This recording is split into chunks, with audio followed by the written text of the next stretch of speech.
저 멀리 배는 나의 시온산, 저 멀리 배는 나의 시온산. 오 거룩한 곳 아버지 집, 내 사모하는 집에, 내 사모하는 집에 가고자 한 밤을 세웠네. 저 망망한 바다 위에, 저 망망한 바다 위에 이 몸이 상할지라도 오늘은 이곳 내일은 저곳 주 복음 전. 이들 한번 해볼게요. 아득한 나의 갈 길, 아득한 나의 갈 길 다 저 동산에, 저 동산에 편히 쉴 때 내 고생하는 모든 일들을, 내 고생하는 모든 일들 주께 아시리 빈들이나 삼아, 빈들이나 사막에서 이 몸이 고날지라도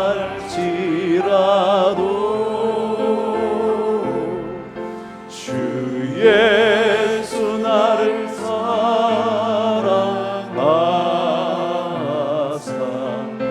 날 지켜주시, 날 지켜주. 한 번 더 고백하실까요? 날 지켜주시, 날 지켜주시.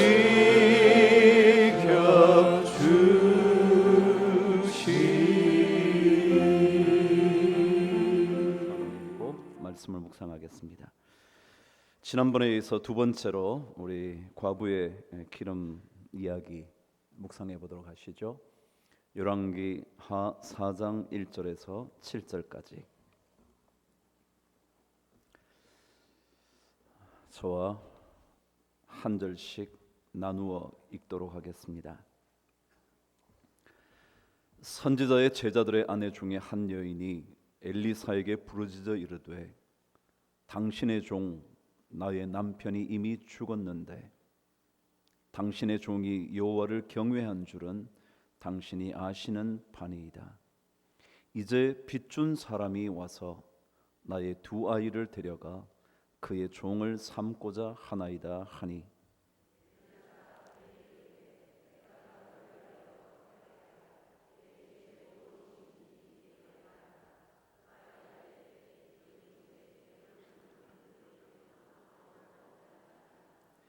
이르되 너는 밖에 나가서 모든 이웃에게 그릇을 빌리라. 빈 그릇을 빌리되 조금 빌리지 말고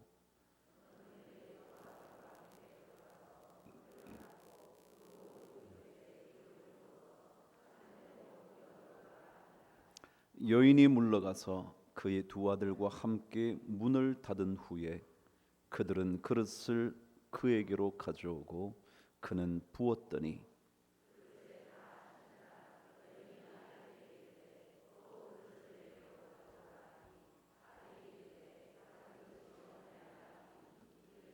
함께 읽으실까요? 그 여인이 하나님의 사람에게 나아가서 말하니 그가 이르되 너는 가서 기름을 팔아 빚을 갚고 남은 것으로 너와 내 두 아들이 생활하라 하였더라. 아멘. 신앙은 이런 것들을 경험하는 것 아닐까 생각이 듭니다. 마치 인간의 모든 끝이 다가왔을 때 하나님께서 시작하고 계시다는 것, 그거 경험하는 것 아닐까 싶습니다.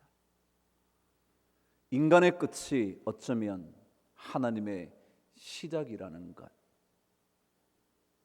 인간이 더 이상 할 수 없다고 생각하는 그 순간에 하나님은 일하시기 시작한다는 것, 그것을 경험하는 것이 신앙생활 아닐까 생각해 봅니다. 성경은 끊임없이 많은 기적의 이야기들을 적어 놓는데 그 기적은 하나같이 모든 것이 마지막이라고 생각될 때, 더 이상 어떠한 것도 할 수 없다고 생각될 때, 더 이상 가능성이 없다고 느껴질 그 순간 하나님의 기적은 시작되었습니다. 나사로의 죽음의 사건에도 마르다가 말합니다. 주님께서 여기 계셨더라면, 그러면 내 오라버니가 죽지 않았을 거라고, 마지막을 경험하지 않았을 거라고. 다시 말하면 나사로의 마지막을 얘기할 때 주님은 그렇지 않다고 나사로를 살려내시며 새로운 삶을 시작하게 하셨습니다. 야이로의 딸도 마찬가지였습니다. 그녀를 살려달라고 부르짖을 때 주님은 묵묵히 길을 가시다 마침내 야이로의 딸이 죽어버립니다. 전갈이 옵니다. 이제는 주님이 오실 필요가 없습니다. 죽었기 때문이죠. 근데 주님이 말씀하지 않습니까? 죽은 것이 아니라 잔다고 말입니다. 그래요? 잠이 들었으니 곧 깨어나겠죠. 언제나 인간의 마지막은 주님의 시작이었습니다. 혈류증 걸렸던 여인도 마찬가지였죠. 성경은 그렇게 기록했습니다. 아무에게도 고침을 받지 못하던 여자였다고, 더 이상 어떤 도움도 받을 수 없는 마지막 순간이었다고, 모든 것이 끝이라고. 그런데 그리스도인들은 끝이 없다고 믿고 사는 사람입니다. 마지막이 있을 수 없다고, 오히려 그 순간이 하나님의 시작이라고 확신하며 사는 사람입니다. 끝이 어디 있습니까? 모든 게 새롭게 시작할 수 있는데요.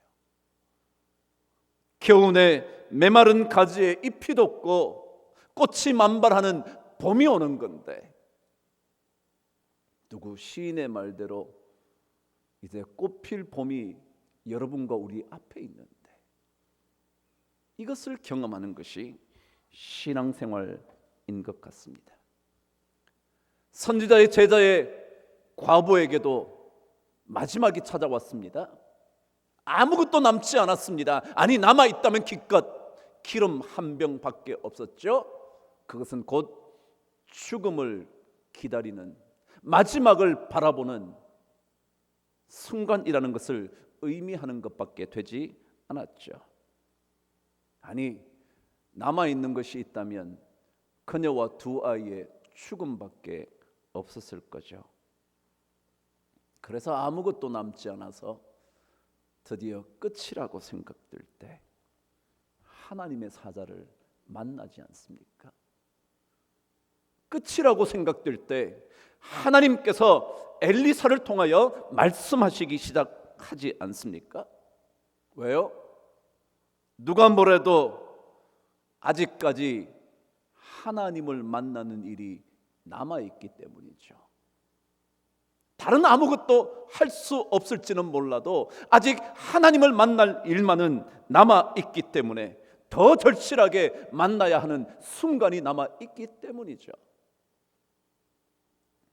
더더욱이 이제껏 신실했던 남편의 하나님이 아니라 이제는 그녀만의 하나님을 만나야 하는 일이 남아있죠. 그 어떤 누구에 의해서 믿음의 삶을 사는 것이 아니라 나 자신의 믿음을 위하여 내가 하나님을 만나야 하는 그래서 하나님을 체험해야 하는 그 순간이 아직 남아있죠. 드디어 하나님의 사자의 말을 듣고 밖으로 나가 기름병을 준비합니다. 지난 시간 말씀을 기억해 보시면 우리는 우리의 사로잡힌 환경에서 밖으로 나가야 할 필요가 있다고 듣지 않았습니까? 우리의 삶을 가두고 있는, 우리를 완전히 묶어두고 있는 그 환경 밖으로 나가서 새로운 시작을 꿈꿔야 한다는 거죠. 그런데 성경은 우리에게 이렇게 말했다고 지난 시간 묵상했습니다. 기름을 빌리지 말고 기름 담을 그릇을 빌리라고, 기름병을 구해오라고 말씀하셨습니다. 왜 그럴까요? 여러분, 만일 우리가 기름을 빌리러 간다면 그것은 결국 사람에게 의지하는 것밖에 되지 않을 겁니다.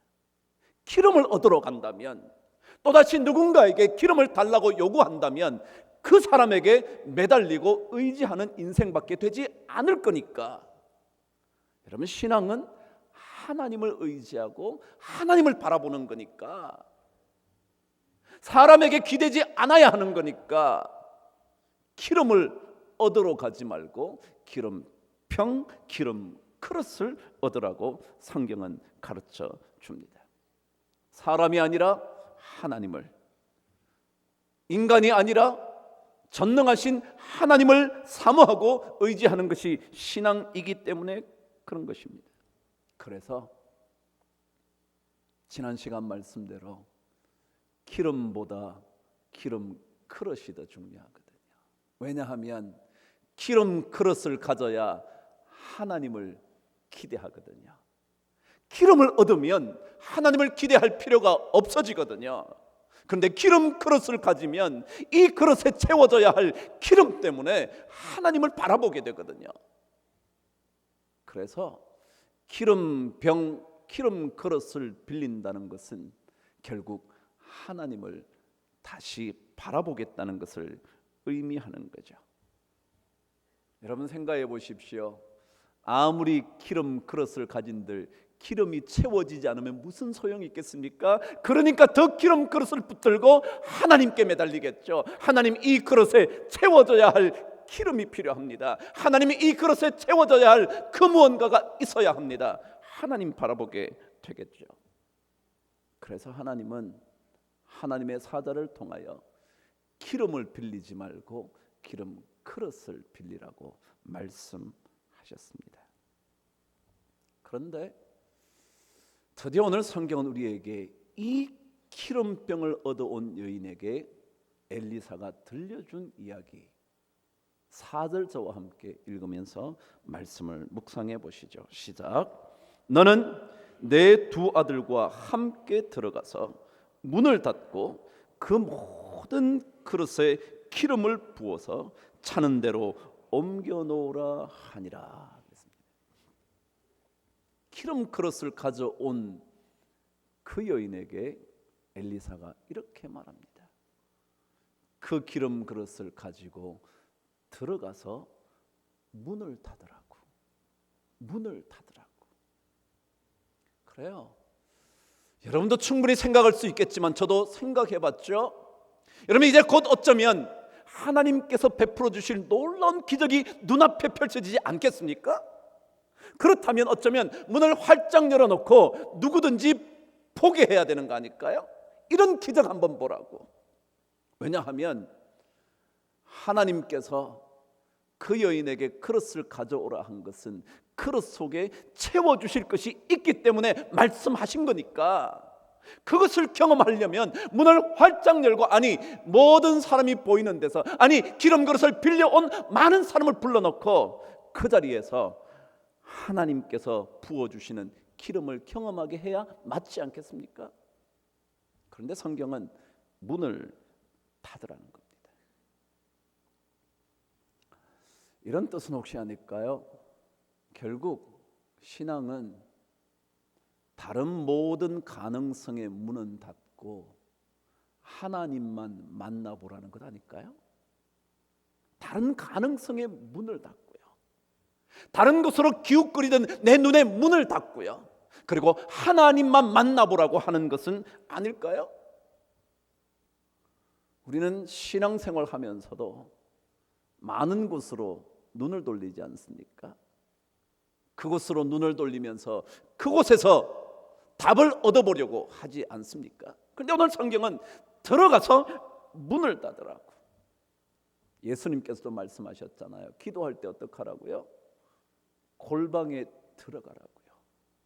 아무도 보지 않는 곳에서, 은밀한 곳에서 응답하시는 하나님을 만나보라고요. 우리는 너무 많은 가능성의 문을 생각하고 삽니다. 그것이 멋진 인생인 것처럼 생각하죠.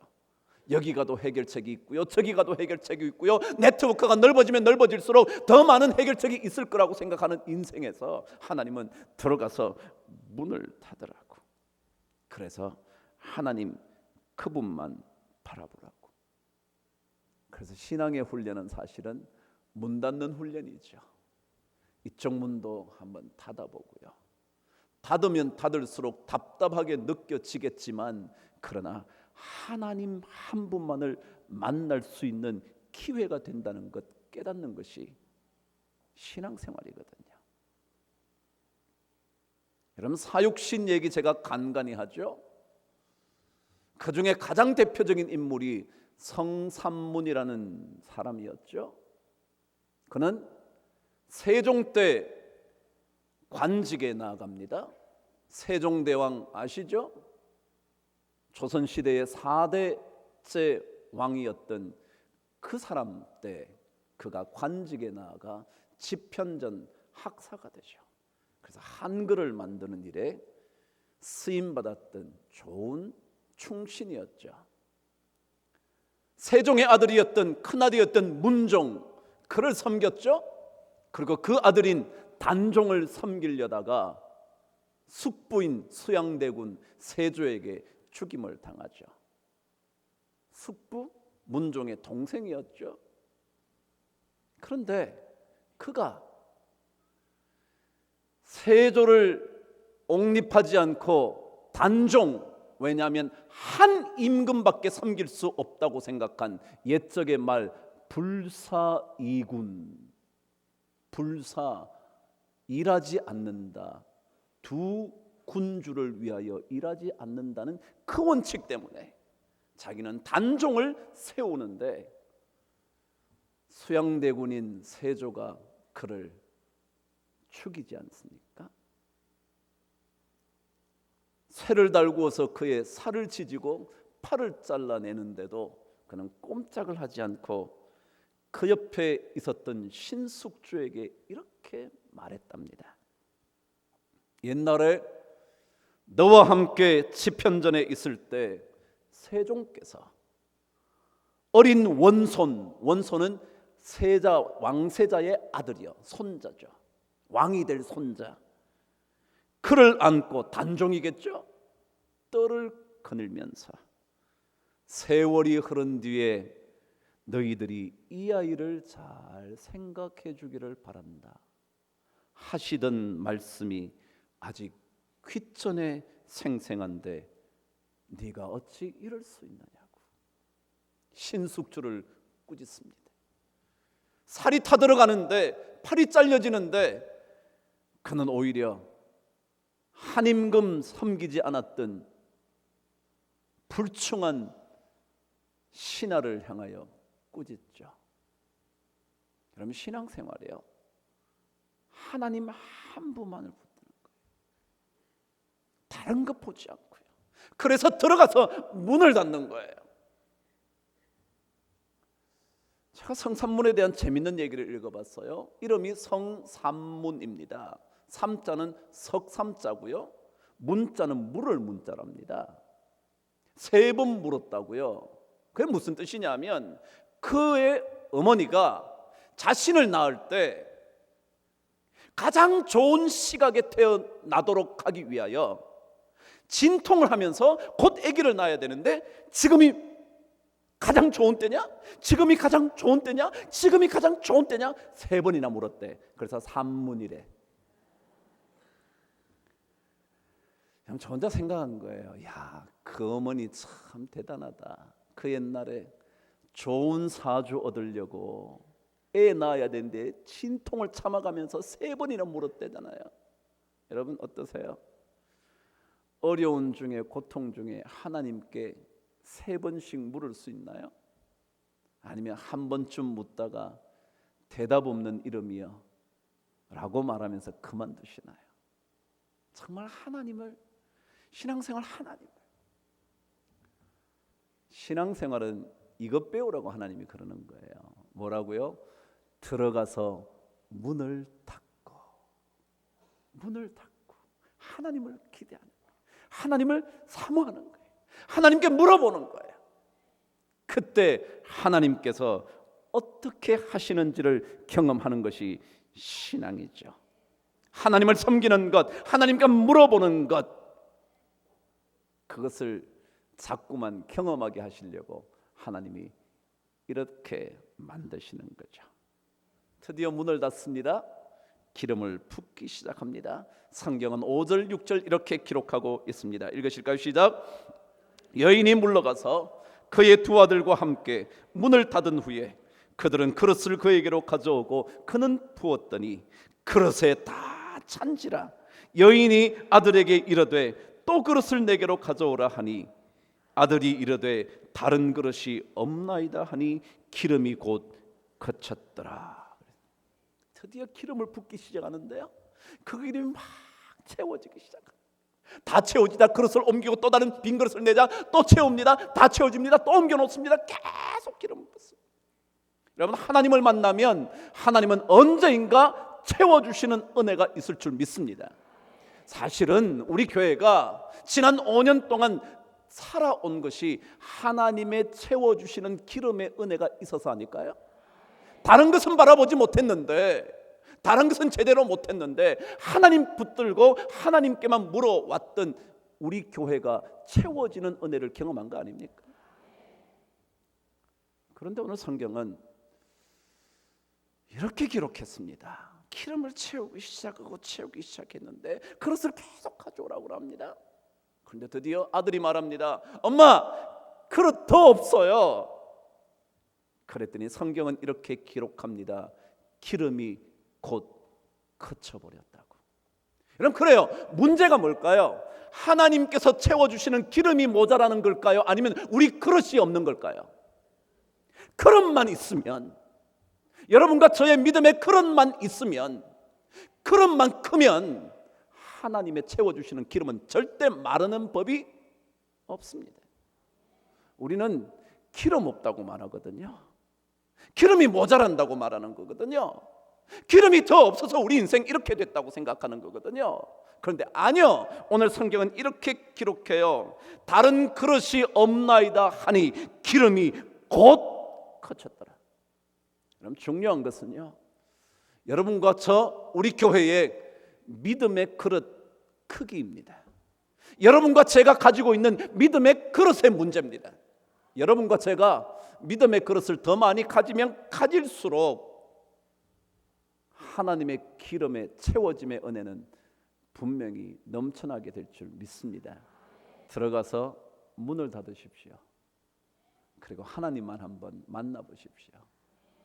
그리고 여러분과 저의 믿음의 그릇을 더 준비해 보십시다. 조그만 그릇이라면 더 큰 그릇으로 만들어 보십시다. 그러면 주님께서 채워주시지 않겠습니까? 하나님의 기름은 무한합니다. 믿으시나요? 문제는 우리의 그릇의 문제입니다. 여러분과 저에게 채워져야 할 것이 있다면 그릇 준비하셔야지, 기름 달라고 보채는 어린아이의 신앙 되지 않게 되기를 바랍니다.